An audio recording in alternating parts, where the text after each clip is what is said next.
जैसा कि आप देख सकते हैं हमारे सामने ये एक रियाजी लिखी हुई है, x माइनस वाई और x प्लस वाई, ये दो चीज़ें लिखी हुई हैं और इन पे कोसाइन भी लगा हुआ है और इन दोनों कोसाइन के दरमियान, इन ब्रैकेट के दरमियान कुछ और चीज़ नहीं लिखी हुई। इसका मतलब ये होता है कि ये आपस में ज़र्ब होने हैं।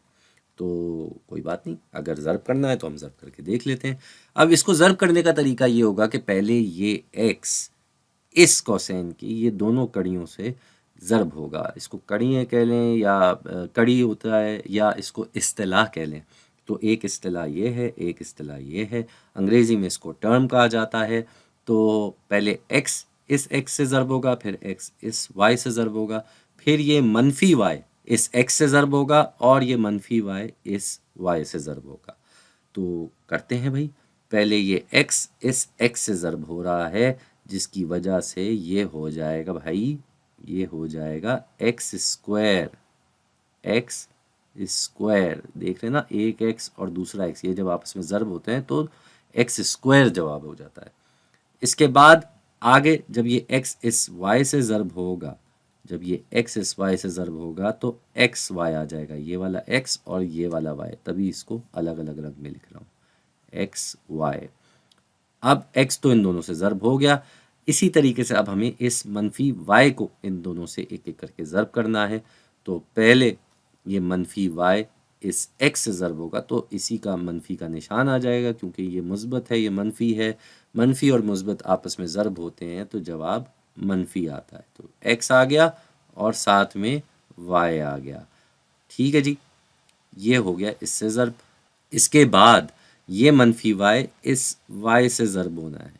ये मनफ़ी y इस y से ज़र्ब होगा तो y और y आपस में ज़र्ब होके y स्क्वायर बनाते हैं और मनफ़ी का निशान आ जाएगा, क्योंकि ये y मुस्बित है और ये मनफ़ी है। तो भाई ये हमारे सामने आ गई रियाज़ी। अब इधर गौर से देखा जाए तो ये एक्स वाई है, ये भी एक्स वाई है, ये मुस्बत है, ये मनफी है, तो ये तो आपस में कट जाएंगे भाई, बराबर ही चीज़ ना भाई। 2 से -2 करेंगे तो जवाब सिफर आएगा, तो इसी तरह एक्स वाई से -एक्स वाई करेंगे तो जवाब सिफर आ जाएगा, ये आपस में कट जाएंगे। हमारे पास क्या रह जाएगा, हमारे पास सिर्फ रह जाएगा x square minus y square. ठीक है जी, ये हमारे पास रह गया। तो इसका मतलब ये हुआ कि हम ये कह सकते हैं कि x square minus y square ये बराबर होता है, ये बराबर होता है x minus y, x minus y और एक्स प्लस वाई, ये इसके बराबर है जी। ये एक ही चीज़ है एक तरीके से, क्योंकि हमने जब इसको इस तरीके से सॉल्व किया, हल किया, तो हम इस पे आ गए। तो अगर ये हमारी शुरुआत थी और ये हमारी मंजिल थी तो ये आपस में बराबर हो गए, ये एक ही चीज़ है। ये जो है ये कहलाया जाता है फॉर्मूला। ये एक अलजबरा का फॉर्मूला है, यानी कि इसका एक नमूना है जो आगे आपको बहुत काम आने वाला है।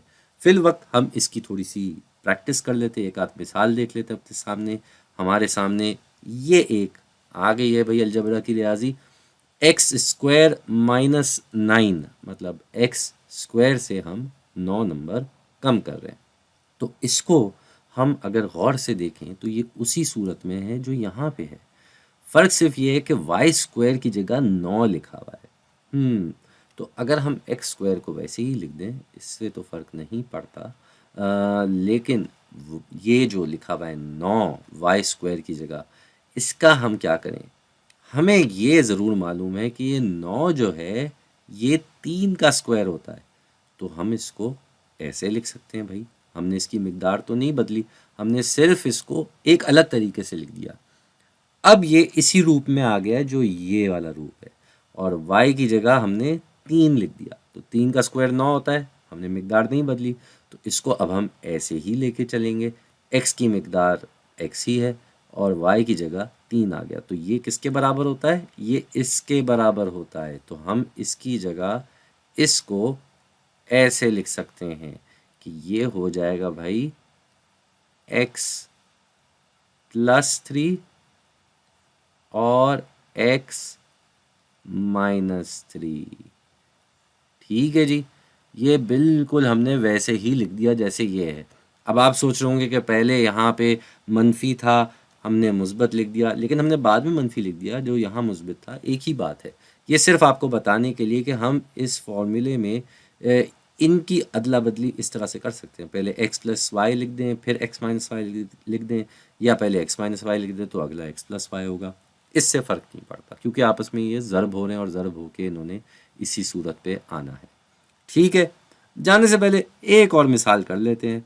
हमारे पास है 121 और इससे b स्क्वायर कम हो रहा है, तो 121 का क्या मतलब है? 121 जो है वो भी एक स्क्वायर है, और वो किसका स्क्वायर है? वो है 11 का स्क्वायर। 11 का स्क्वायर होता है 21, 21 नहीं 121।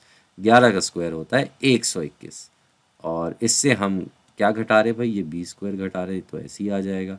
तो अब हम देख रहे हैं कि x की जगह 11 आ गया और y की जगह b आ गया, कोई मसला नहीं है, ये भी बिल्कुल वैसे होगा। तो इधर हमारे पास जवाब हो जाएगा 11 + b, और ये ज़र्ब होगा किससे? 11 - b। तो ये आपको इस फॉर्मूले से, इस नमूने से सहूलत मिल गई कि अगर आपको इस तरफ की सूरत हाल बताई गई है तो आप उसको ऐसे तब्दील कर सकते हैं। ये शुरुआत हो सकती है, ये इख्तिताम हो सकता है, या फिर ये शुरुआत हो सकती है और ये इख्तिताम। ये सवाल पे देखा जाएगा, जिस तरह का सवाल आएगा। लेकिन ये मैं फिर से कहूँगा, ये जो फॉर्मूला है ये आप याद कर लें। ये जितना आपको याद रहेगा उतना आगे काम आएगा, और इसको याद करने के बाद आप बहुत सारी अलजेब्रा की सवालात जो हैं वो हल कर सकेंगे। और आखिर में सिर्फ ये कहूँगा कि इसको याद करने का सबसे मुयस्सर तरीका ये है कि आप इससे मुतालिक ऐसे ढेर सारे सवाल करें। जब आप कोई 5-10 सवाल कर लेंगे, आपको खुद ब खुद ये याद हो जाएगा।